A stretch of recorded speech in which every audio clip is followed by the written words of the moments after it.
بسم اللہ الرحمن الرحیم۔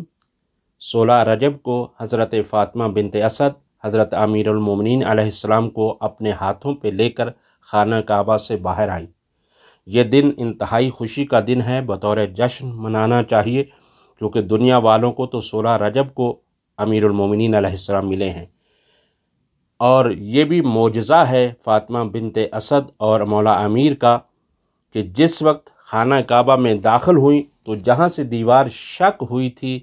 اسی مقام پر دوبارہ 16 کو دیوار شق ہوئی اور فاطمہ بنت اسد خانہ کعبہ سے باہر آئیں،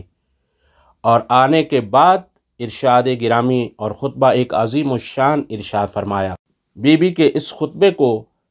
امالی شیخ صدوق میں صفحہ نمبر 133 پر کچھ یوں تحریر کیا گیا ہے کہ بی بی فاطمہ بنت اسد نے ارشاد فرمایا،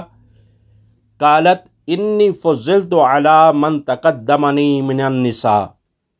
مجھے فضیلت دی گئی ہے مجھ سے پہلی والی خواتین پر۔ اور کچھ الفاظ کے بعد بی بی نے کچھ یوں ارشاد فرمایا،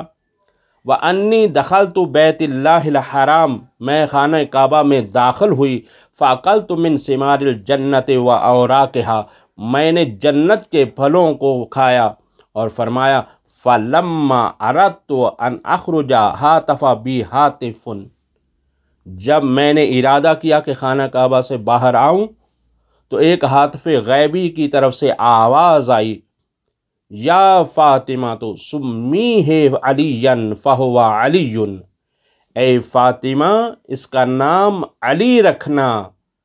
کیونکہ یہ علی ہیں، واللہ العلی الاعلی، اور علی الاعلی یقول انی شققت اسمہ من اسمی، علی الاعلی یعنی پروردگار ارشاد فرماتا ہے کہ میں نے اس کے نام کو اپنے نام سے مشتق کیا، وَأَدَّبْتُهُ بِأَدَبِي، اور میں نے اس کو اپنے ادب سے ادب سکھایا ہے۔ اللہ اکبر! آج دنیا کہتی ہے کہ ہم فلاں معلم اخلاق کے شاگرد ہیں اور اپنے اوپر فخر کرتے ہیں، لیکن مقام حضرت امیر آپ دیکھیے کہ جس کو ادب سکھانے والی ذات اللہ کی ذات ہو، جس کو اللہ نے ادب سکھایا ہو۔ وَوَقَفْتُهُ عَلَى غَامِزِ عِلْمِي، اور پھر فرمایا وَهُوَ الَّذِي يَكْسِرُ الْأَصْنَامَ فِي بَيْتِي، کہ فرمایا وہ ہیں علی کہ جو میرے گھر میں بتوں کو توڑیں گے، وَهُوَ الَّذِي يُعَذِّنُ فَوْقَ ظَهْرِ بَيْتِي، اور میرے گھر کی چھت پر کھڑے ہو کر آذان دیں گے، وَيُقَدِّسُنِي، اور میری تقدیس کریں گے، وَيُمَجِّدُنِي، اور میری تمجید کریں گے، فَطُوبَى لِمَنْ أَحَبَّهُ، خوش بحال ہے وہ شخص جو ان سے محبت کرے گا، وَأَطَاعَتَهُ، اور ان کی اطاعت کرے گا، وَوَيْلٌ لِمَنْ أَبْغَضَهُ، اور خرابی ہے اس شخص کے لیے جو ان سے بغض رکھے گا، وَعَصَاهُ، اور ان کی نافرمانی کرے گا۔ بی بی کے اس خطبے کے بعد حضرت ابو طالب ایک مرتبہ آگے بڑھے۔ جب آگے بڑھے تو حضرت امیر نے فرمایا، السلام علیک یا ابا ورحمۃ اللہ وبرکاتہ، اے بابا جان آپ پر میرا سلام ہو۔ آپ نے دیکھا آج تک کہیں بھی سنا کہ دنیا میں کسی 3 دن کے بچے نے کسی بڑے کو سلام کیا ہو؟ اللہ رے، یہ مقام حضرت ابو طالب ہے اور یہ مقام حضرت امیر ہے۔ اور اس کے بعد جب حضرت پیغمبر اکرم صلی اللہ علیہ وسلم جیسے آگے بڑھے، حضرت امیر المومنین علیہ السلام مسکرائے اور فرمایا السلام علیک یا رسول اللہ ورحمۃ اللہ وبرکاتہ، اور ارشاد فرمایا اے اللہ کے رسول آپ پر میرا سلام ہو۔ تو آپ نے محسوس کیا کہ یہ تاریخ کے مورخ کی نظر میں تو 40 سال کے بعد رسول ہو سکتے ہیں، آتے ہی سمجھانا چاہتے ہیں کہ دعوت ذو العشیرہ بھی ابتدائی رسالت نہیں ہے، بلکہ پہچانو رسول جب سے ہیں رسول ہیں، اور ہم اہل بیت کے نزدیک ہمیشہ سے رسول ہیں۔ تو رسول کہہ کر سلام کر رہے ہیں، اور اس کے بعد قرآن مجید کی تلاوت کرنا شروع کی۔ فرمایا بسم اللہ الرحمن الرحیم، قد افلح المؤمنون الذین هم فی صلاتهم خاشعون، اور قرآن مجید کی تلاوت ارشاد فرمائی۔ تو لیکن یاد رکھیے گا اب اس میں کوئی تعجب کی بات نہیں ہے۔ علامہ طالب جوہری صاحب ایسے موقع پر ایک نہایت لطیف جملہ کہتے ہیں کہ شان پیغمبر کو تو پہچانو کہ جن کے ہاتھ پر آ کے نہ بولنے والے کینکر بولنے لگے، اگر انہیں دیکھ کر بولنے والا بچہ بولنے لگے تو اس میں تعجب کی کون سی بات ہے۔ اور پھر یاد رکھیے گا کہ علم الہی دو حصوں میں جب بٹا، ایک تکوینی کہلایا اور ایک تدوینی۔ تدوینی کا نام قرآن میں ملفوظی ہے جو آپ کے ہاتھوں میں ہے، یہی قرآن مجید ہے کہ جو قرآن تدوینی کہلاتا ہے۔ لیکن قرآن تکوینی وہ قرآن ہے جو وجود محمد و آل محمد ہے، لہٰذا قرآن کے نزول سے پہلے ہی قرآن کی تلاوت کر کے بتا رہے ہیں کہ حقیقی قرآن ہم ہیں، جن کے بارے میں قرآن خود ارشاد فرماتا ہے لو انزلنا ھذا القرآن علی جبل لرأیتہ خاشعا متصدعا من خشیۃ اللہ۔ اگر ہم اس قرآن کو پہاڑوں پر نازل کرتے تو پہاڑ ریزہ ریزہ ہو جاتے خشیت الہی سے۔